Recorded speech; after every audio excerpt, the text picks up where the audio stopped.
माँ बिना कैसा मायका। एक दर्द भरी कहानी। बच्चों की गर्मियों की छुट्टी लगे अभी 2 दिन ही हुए थे। सुबह सुबह पापा का कॉल आ गया। बोले बेटा कब आओगी। मैंने अनमने मन से बोल दिया पापा कुछ पक्का नहीं है, ऋषि टूर पर गए हैं, उनके आने के बाद ही देखती हूँ। पापा की आवाज रुआसी हो गई। बोले बेटा तुम्हारी माँ नहीं है तो क्या हुआ, तुम्हारा मायका तो है और मैं तो हूँ। ऋषि से बात करो और जल्दी आ जाओ। जी पापा के आगे कुछ बोल ही नहीं पाई। जब तक माँ थी उनसे रोज फोन पर ढेरों बातें करती थी। साल में एक बार गर्मी की छुट्टियों में मैं पूरे 10 दिन के लिए मायके जाती थी। वो सुख किसी जन्नत से कम नहीं होता था। बच्चों से ज्यादा मुझे गर्मियों की छुट्टी का इंतजार रहता था। पर जब से माँ गई मेरा मायके जाने का मन ही नहीं करता। ऐसा लगता जैसे मेरा मायका ही खत्म हो गया। एक सूनापन, एक खालीपन सा मेरी जिंदगी में भर गया था। पापा एकदम शांत स्वभाव के थे और कम बोलते थे, पर सबकी जरूरत का पूरा ध्यान रखते थे। ऐसा नहीं कि मैं पापा को प्यार नहीं करती थी, पर बचपन से मैं माँ से ज्यादा करीब थी, या यूं कहूँ कि वे मेरे दिल के सबसे करीब थी। अपने सारे सुख दुख एक सहेली की भांति मैं उनसे साझा करती थी। आज सुबह सुबह पापा का कॉल आया तो उन्हें मना नहीं कर पाई। पापा का दिल रखने के लिए ऋषि से बोलकर अगले ही हफ्ते के टिकट करवा लिए और पहुंच गई मायके। जैसे ही दरवाजे पहुंची माँ की याद आ गई। ऐसा लगा जैसे वो अभी बाहर निकलकर मुझे गले लगा लेंगी। सोच के आंखें भर आईं। किंतु आज माँ की जगह पापा बाहें फैलाए मेरा इंतजार कर रहे थे। सालों बाद पापा को गले लगा के खूब रोई। पापा ने अपने आंसू छुपाते हुए प्यार से मेरे सिर पर हाथ फेरा तो दिल थोड़ा हल्का हो गया।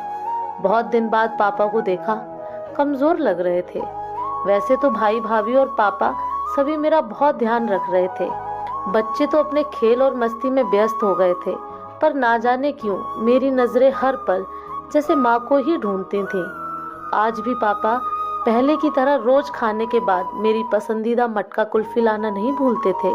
भाई भी बच्चों को कभी पार्क, कभी चिड़ियाघर तो कभी बाजार घुमाने ले जाता था। भाभी भी रोज मुझसे पूछकर ही मेरी पसंद का खाना बनाती। सब कुछ पहले की तरह ही था, बस माँ नहीं थी। इस बार मायके में मेरा दिल नहीं लग रहा था। माँ की कमी मुझे बहुत खल रही थी। ऋषि को कॉल करके मैंने 2 दिन बाद का टिकट करवा लिया। सबने मुझे रोकने की बहुत कोशिश की, पर मैं नहीं मानी। देखते ही देखते मेरे जाने का समय आ गया। आज शाम की ट्रेन से मेरी घर वापसी थी। मैंने सामान पैक करके रख लिया था, बस पापा का इंतजार कर रही थी। पापा ना जाने सुबह से बिना बताए कहाँ चले गए थे। उनका मोबाइल भी नहीं लग रहा था। मन घबरा रहा था। बिना बताए आखिर गए कहाँ। इधर मेरी ट्रेन का समय भी होता जा रहा था। समझ नहीं आ रहा था कि क्या करूं। तभी पापा का कॉल आया। बोले गुड़िया तुम लोग स्टेशन पहुंच जाओ, मैं सीधे वहीं पहुंच रहा हूं। हम लोग स्टेशन पहुंच गए। ट्रेन सही समय पर थी। पापा स्टेशन पर हमारा इंतजार कर रहे थे। उनके हाथ में एक बॉक्स था।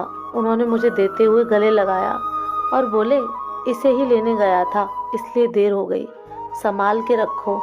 मैंने आश्चर्यचकित होते हुए पूछा इसमें क्या है। पापा की आंखें भर आईं। अपने आंसू पोंछते हुए बोले तुम्हारी माँ का प्यार। कुछ समझती तभी ट्रेन आ गई। हमें ट्रेन में बैठा के पापा और भाई ने विदा कर दिया। मेरी नजरों से ओझल होने तक पापा वहीं खड़े हाथ हिलाते रहे। मैं भी एकटक न जाने कब तक बाहर खिड़की से उन लोगों को निहारती रही।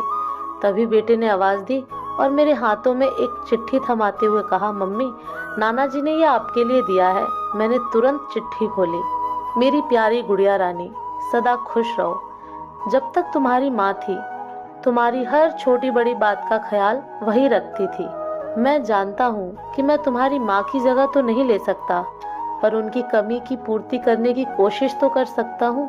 आज तुम्हारी माँ होती तो हमेशा की तरह अपने हाथों से तुम्हारे लिए बड़ी पापड़ अचार बना के साथ भेजती। माँ के हाथ का तो नहीं, पर उसके स्वाद जैसा सब सामान एक दुकानदार से बनवाने की कोशिश की है। उम्मीद है तुम्हें पसंद आएगा। और हाँ बेटा, माँ नहीं है तो क्या हुआ, तुम्हारा मायका और हम तो हैं। पहले की ही तरह तुम्हारा इंतजार रहेगा। ढेर सारे प्यार और आशीर्वाद के साथ तुम्हारे पापा। पत्र पढ़ते पढ़ते मेरी आंखों से अश्रुधारा बहने लगी। सहसा मेरे मुंह से निकला, आई लव यू पापा। बात छोटी सी थी पर उसमें अथाह प्यार समाहित था। ये सिर्फ मैं ही महसूस कर सकती थी। मायके से घर आए 1 महीना बीत गया था। अब पापा से रोज एक बार कॉल करके मम्मी की तरह घंटों बातें करती हूँ। उम्मीद है आपको ये कहानी पसंद आई होगी। कहानी आपको कैसी लगी कमेंट करके ज़रूर बताएं।